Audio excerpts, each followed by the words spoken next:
لگوری روایتی خلیل ابراهیم سفره که آماده دکه و بانگ هر کسی دکه لبی کسی کو جوی باور ناکن لی خدا تعالی به که قبول نکه و دبیجه سفره که لدر مالا خو آماده بکه و بی پرسا آیون و ناسنامه بانگ هر کسی بکه خلیل ابراهیم سفره که مزن لپیشیا مال ردخه و جوی کوچه را کی در باست به بانگ لیدکه چه باورمند چه کسی کو جتشتکی باور ناکن سفره خلیل ابراهیم پشتی 7 سال استانبول هر ایوار با فتاره آماده ده علاقه خلکی نکیمه سیکه barış var ha.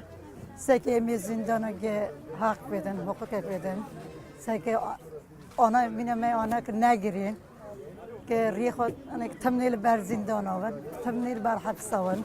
Am bu ye amel bederine. تچونی Mi valla çüküfte huniye.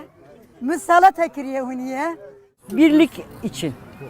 İnsanların hep birlikte, ayrışmadan, hep bir sofrada.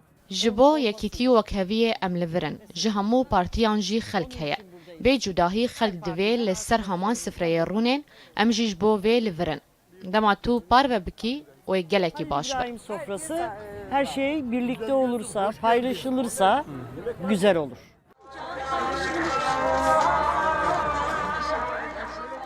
پیشنگ و دیداری عالم و نویسکار نافدار احسان الیاچغه او 9 سالن د ماه رمضان دا هر روز لسمت که جه خلکی وها لهفدگینن روزا یکی ل استقلال پلیس المداخله کربو و نهشتبون فطار لور بکرن ل پشتی وی پشتوانی خلکی لتاخن جدا جدا زیده بو او da بیجن هر تشت جبو هر کسی Biz buradan şu mesajı Em hewl didin vê peyamê bidin.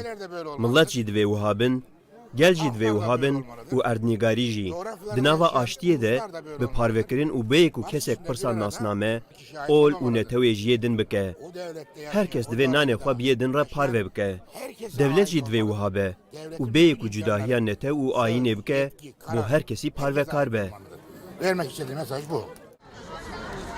سفره عرده تنه نجبو وان کسیم کو خوارنا خواه بخاراتینن دکریه لی کسیم به مال خزان و این کو خوارنا وان نینه جی دکارن لیرونن حتی کسیم کو نبر روژی بنجی تین و لیرودنن خوارنا یندن بوان را تی پاروکرن گونشوپیا پاروکرنه کو بریا چند ست سالان در چویه لوی متروپولا مزن وها تی نوژن کرن کسی کو بیشدارن و سفره و که سفره خلیل ابراهیم یا همدم بناو دکن بیگو او لباجره که وک استانبول هفت الناس جی بکن لهمان سفره رودنن و به هفت دخون و ودخون پشتی کو فتار حتی شکاندن جی صحبت و محبت و هفت ناس کرن بردوام دکه راوی سترک روداو استانبول